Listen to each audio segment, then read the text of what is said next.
Bit and President William Ruto has reversed his stance on the allowable height of buildings in the Eastleigh area of Nairobi and other regions, stating that the national government will collaborate with the Kenya Defence Forces and the county government to ensure all buildings comply with the legally required height.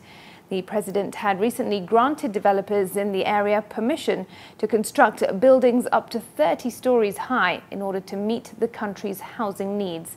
Martin Mwangi reports. It was a grand celebration marking the 60th anniversary of the Kenya Air Force, where President William Ruto took the opportunity to reverse his stance on acceptable building heights in certain areas such as Eastleigh in Nairobi.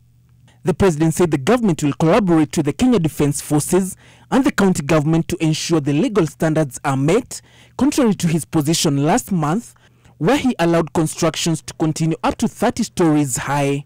And all buildings that have been built beyond the heights that are provided for in law, we will work with the Nairobi City County to make sure that all developers keep to the standards that we have agreed with the Kenya Air Force and with the Kenya Defence Forces. The event showcased the force's prowess in air defense, with spectators thrilled by a series of exciting demonstrations.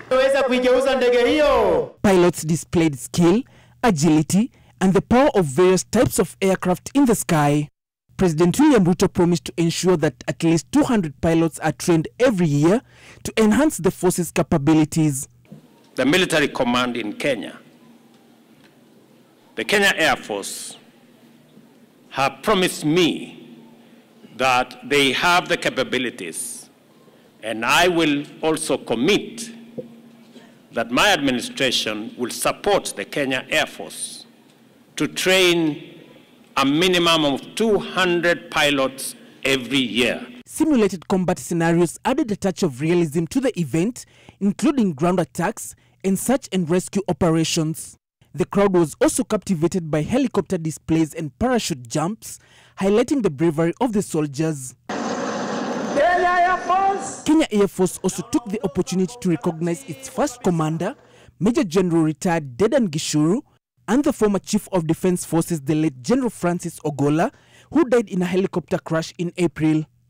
His posthumous award was received by his son Joel Ogola. Martin Mwangi, NTV.